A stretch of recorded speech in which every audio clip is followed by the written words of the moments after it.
Hello ladies and gentlemen, and welcome back to The Legend of Zelda Twilight Princess with me, the Doctor. In the last episode, we came here to Arbiter's grounds and we started hunting down Poes. The filthy little buggers had stolen the fire, and we've killed 3 of them to return 3 flames back to the kind of torches. 1 more to get, and you can't see where he went. But let's continue on this way anyway, as if we knew exactly where we were going. So, we can actually see there's a treasure chest in the corner of this room, which I'm going to try and get. It's over here. I say try, not particularly challenging. Let's open it up, and it contains a small key. They really don't try very hard with the small keys in this. Oh, here's an interesting thing. So, you can see we're moving slowly, and Midna's having a bit of a freak out. If we bring up our sensors, rats! Disgusting spectral rats, which basically, they're similar thing to the beetles from last episodes, that they'll jump onto you and slow your movement down, and you can only get rid of them by spin attack. Crucially, weirdly enough, if you do a spin attack with your sensors not on, it just doesn't count. You need to be able to see them apparently to attack them, so who knows.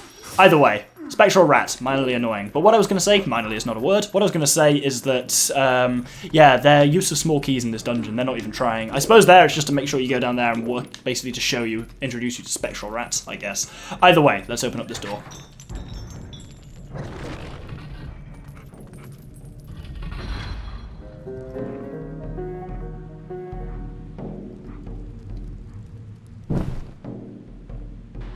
So, here we are in the main room. And we actually don't want to drop down, we want to carefully walk across this chandelier at the top and cross straight over, because... God damn it, I thought there was a sense track here. There is a sense track here, yeah!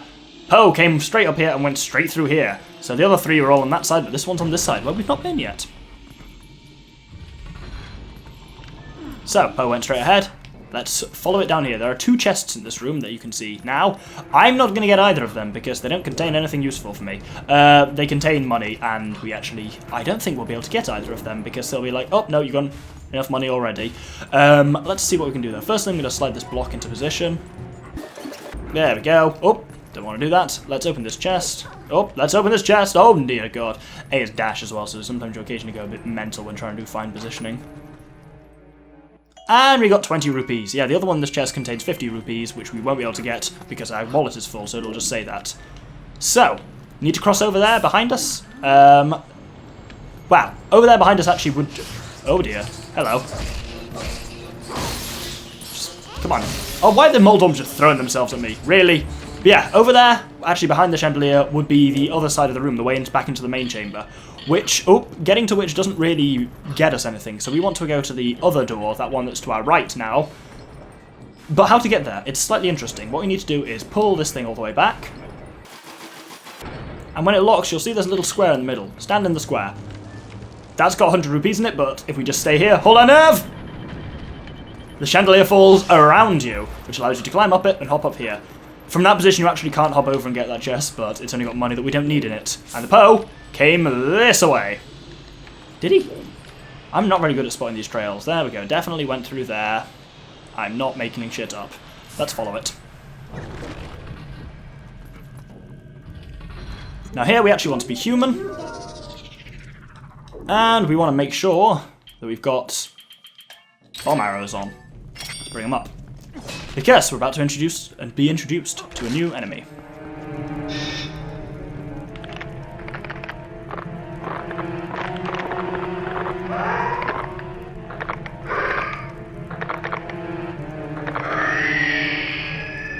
Introducing Stalfos. Yeah, if we had Stealth children, you knew these fuckers couldn't be that far behind. They're a useful... Oh, wow, I was just going to use a shield attack on it, but okay. Shield attack, Helm Splitter, always a nice combination on them. They'll fall into a pile of bones. If you don't do something about that pile of bones quick, they will regenerate. The pile of bones can only be destroyed with bombs. As ever, I use bomb arrows instead of bombs, because they're faster. No damn fuse waiting on them. Which is why there's a chest in the corner of the room that contains 5 bombs. And if we go onto the other side of the room, there's also another chest here, which contains, unsurprisingly, 5 bombs. That's just to make sure, to make sure you've got enough bombs here, and as a bit of a hint saying, seriously mate, just use bombs, so you know actually how to defeat Stalfosses. Stalfos, yes, that was correct. Which is a nice bit of game design there. Anyway, let's head up here. And we get a bit of a puzzle here. There is a number of torches. There's 1 in front and 5 behind. If we light the one in front, nothing happens. So let's try lighting, say, this one. Laugh, laugh, laugh. Door locks behind us. swarm of Stalchilds appear. So clearly, that was the wrong one. Let's kill these fuckers. And again, there we go. So, how do we know which is the right one to light? Well, bring your sensors up, and we can track the Poe's movement. So the Poe came in, Poe touched that lantern, Poe touched that lantern, and the Poe successfully proceeded to the next room. So, we will do as the Poe did. Bring up a torch, light this one in front, and light number 5 all the way over here. And indeed, that opens the way through. Nice little thing there. That massively, I remember, threw me the first time that I played this dungeon, because I was like, I just tried every combination. Of course, if you try every combination, the one 5 is the last one you try, and you just end up fighting endless Stalchildren. But kind of, yeah, looking at the Poe's trace is a fun thing to do. And finally, yeah, we find the room in which the final Poe can be located. So let's bring up our sensors. And this fight with this Poe is actually a bit interesting.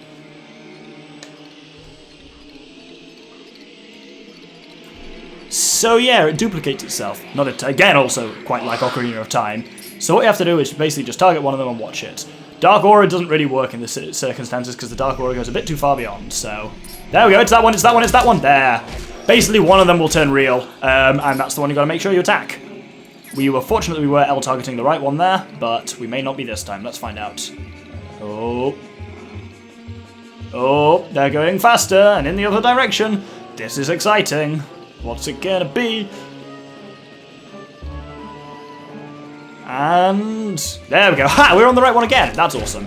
2 chomps as ever, and it falls down. Then let's rip its guts out. 4 extra Poe souls for collection as well, just from this dungeon that you can't avoid. So that brings us up to like 38 now, which is pretty decent. As ever, you know how it goes. Poe guesses out. Close up on lantern. Lantern explodes. And flame buggers off. And we buggers off as well, because we're going to head back to the main room, which fortunately you can access through a bit of a shortcut here. Because if we come here, we're just in the kind of upstairs of the room we were just in, where we let the chandelier fall on us. But instead of going down, you can actually, theoretically, I guess we can just drop down here. And yeah, this is where you could just get that orange rupee that's in here anyway, but if we try and do it, it'll be, no! Oh, it's just a red rupee, but either way, we won't fit in our wallet yet, so let's put it back. That mechanic is annoying, and is apparently gone in the HD remake, which is good. So rather just took anyway, rather than me coming back later being like, oh, what's that chest I've got? And it's like, oh, it's just money. Anyway, when we head back into the main rooms, having got all 4 Poes,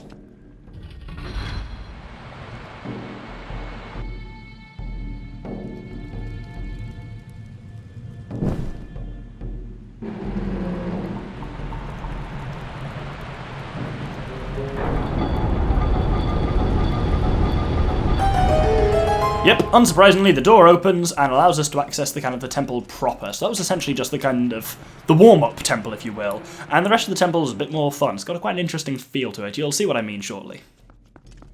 So we come through, there's a bubble there. Let's just kill it. Oh, fun thing about bubbles, by the way. When they're on the ground like that, you can actually do the finishing blow on them.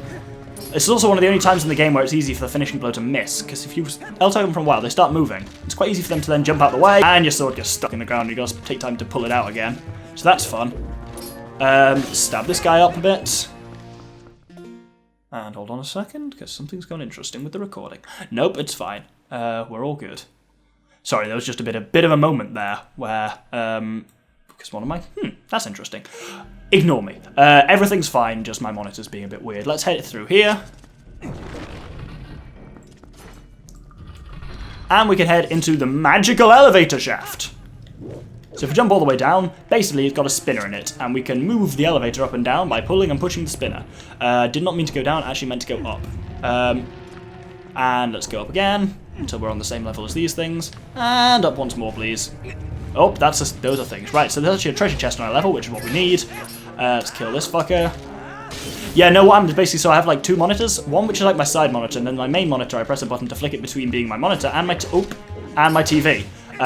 So currently it's obviously functioning as a TV while I record, but it should normally be my monitor in the background there, but it's not currently, so basically, for some reason, my switcher between them switched off, so this isn't making a lot of sense, but basically, essentially, it just went ba-bump and made that the USB is disconnected sound and everything switched over to my monitor on the left.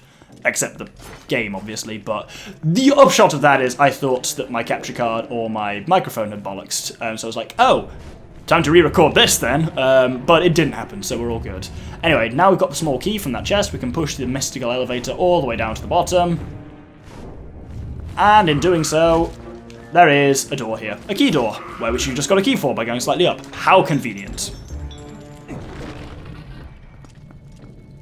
Now, this is an interesting room. It's that old Zelda classic. Come on. There we go. It's an invisible maze. So it is a maze, but there's only one way through it, and you only find that way out by just trying every way. You can also hear rats, interestingly. It's worth noting there are spectral rats in this room, so keep an eye on them. If you suddenly start slowing down, you'll be covered in spectral rats, that's why. So I'm not... There we go. So let's bring up wolf mode. And indeed, yep, coated in rats. So I'm actually going to stay in wolf mode for now, because I don't know why, but I feel like Wolf Link also moves better over sandy terrain, because he can kind of just sprint and he kind of hops over it more easily. I suppose you can roll though as a normal one. Anyway, there's a re-dead here, which I'm going to kill now to stop it being an issue when I'm later. Yeah, they're one of a couple of enemies which have enough health that you do the chomp thing as Wolf Link on them. So actually, it's probably quicker to take them out as Wolf Link. Let's kill these spectral rats that are on me. And with that done, oh no, still got a couple more wolves here. Stop calling them wolves! I'm a wolf. They're rats. They're the opposite of wolves. That's not technically true, but close enough. Either way, with that done, we can then come around here and use a mechanic we've not seen since the Gore on Mines. There's this little chain thing that we can pull around, and it will kind of pull a thing out of the way of the door.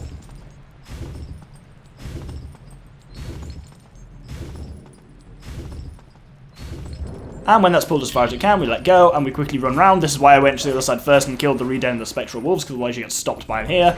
But there's just enough time there, I said wolf again, to hop through here. Now here, we can smash up some shit. Not sure why those were there in a particular arrangement, but hey, they were. So, now we've got these kind of spinner things, which don't really do much. You just don't walk into them and you'll be alright. Oh, and here are some beetles. Got the word beetle for a moment here, which will prove annoying, so I'm just gonna, because they can really obviously slow you down. Oh, that's the point of the spinners, they're to fuck you while you're on these platforms.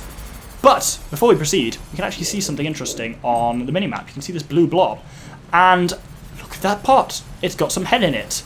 A head in it, and when we approach it, closes. But yeah, this is the first time we've actually encountered Uku since we've had the compass. The compass will point out Uku on the map. Let's get her out.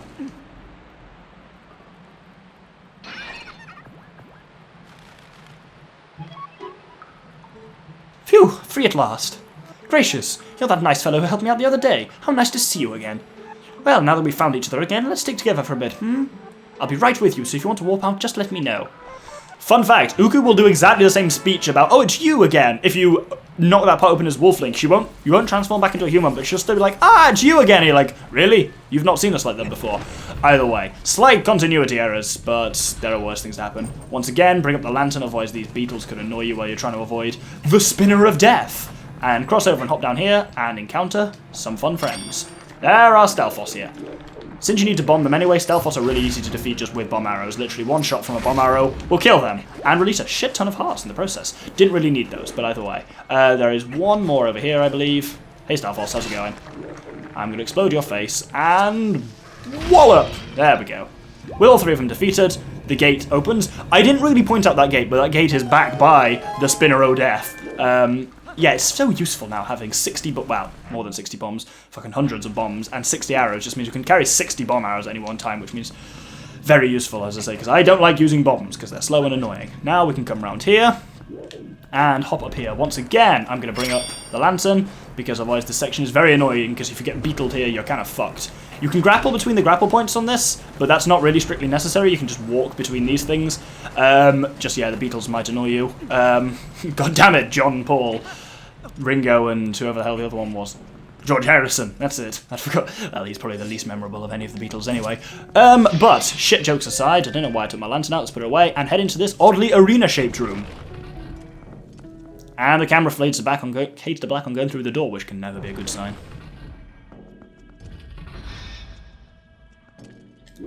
So, in the middle, is something looking very Japanese. There's a sword, and it's held in by kind of these lines that have all got kind of kanji stuff on them. You know what I think would be a great idea? Let's cut one.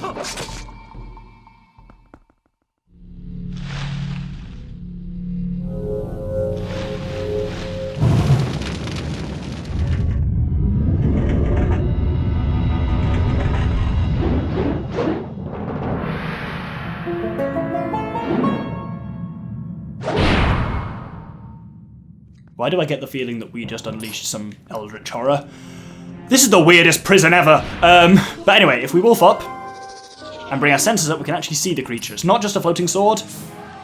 There's a thing behind it. Oh! So when he wants, like the pose, he goes solid after he strikes. So use that moment to attack him a little bit. Do that once and he'll come into the real realm.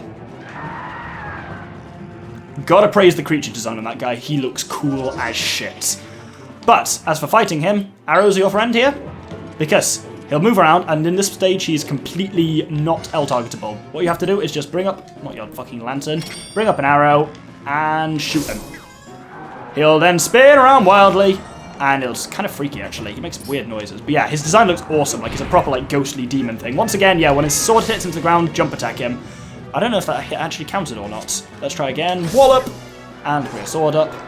I like that every mini-boss on this has its own kind of unique music. Whereas in Wind Waker, like, you just had the kind of one-size-fits-all mini-boss music, which I'll admit was really cool. But it's cool that each one has its own theme in this. There you go. Once you've jump attacked him once, he'll like be stunned for a moment. You can grab another couple of shots in. Let's shoot him again. Oh, I'm pretty sure that was what would have been the equivalent to his freaky spectral dick. Oh! Yeah, him flying around like that is, ow, really creepy. It's the way he kind of like, screams and flies around. He's like a proper, he's got a very traditional Japanese spirit kind of feel to him. Hence the kind of whole thing that was binding him in place and whatnot, with the kind of little spell tags, felt very Japanese. Unsurprisingly, being as though this is a very Japanese game. Though it often, I don't know, it just doesn't feel it at times. Being as though it's Japanese made, in a lot of ways it doesn't actually feel that Japanese, but then it really does in a lot of other ways. Either way, I said way a lot there. That's the Death Sword defeated. He's called Death Sword, by the way. Don't know if I mentioned that. Doesn't matter now, because he's dead anyway. And he's made of what appear to be tiny bats, which is kind of cool, I suppose.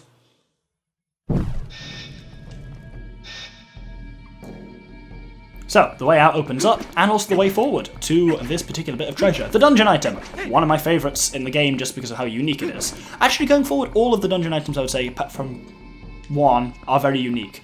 Either way, let's open it up.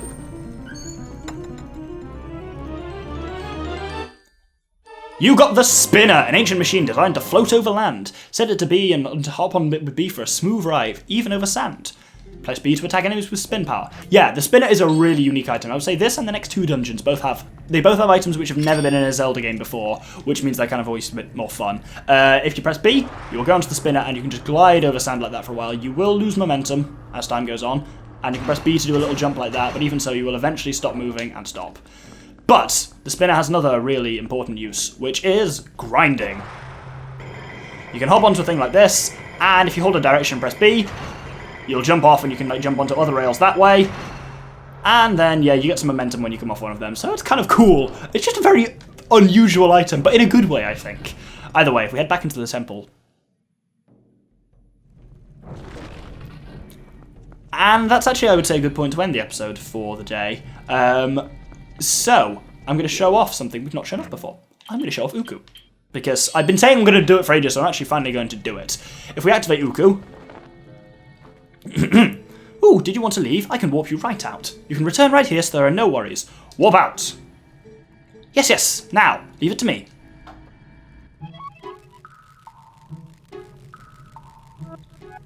Let me introduce you. This is Uku Jr.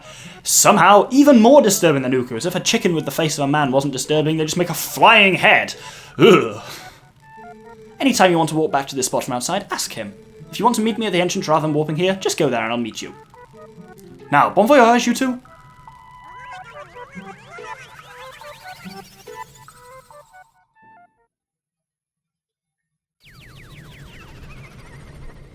And so here we are, outside the temple. So yes, we either activate Uku Jr. and he'll warp us back to Uku's location, or if we don't want to walk back to that location, then we can just walk in and then Uku will just meet us at the door and we'll just have Uku again. Either way, we'll just end up back in the dungeon with Uku, but it's about what location we want to be in. But anyway, that's a good point to conclude, so thank you very much for watching this episode. We've come here to the Arbiter's grounds and made some decent progress through it. We got all the Poes dead, we killed the Death Sword, and got the Spinner. Next episode, we'll be properly exploring the deeps of the temple using the Spinner, in search of the Mirror of Twilight. Thank you very much, and good day.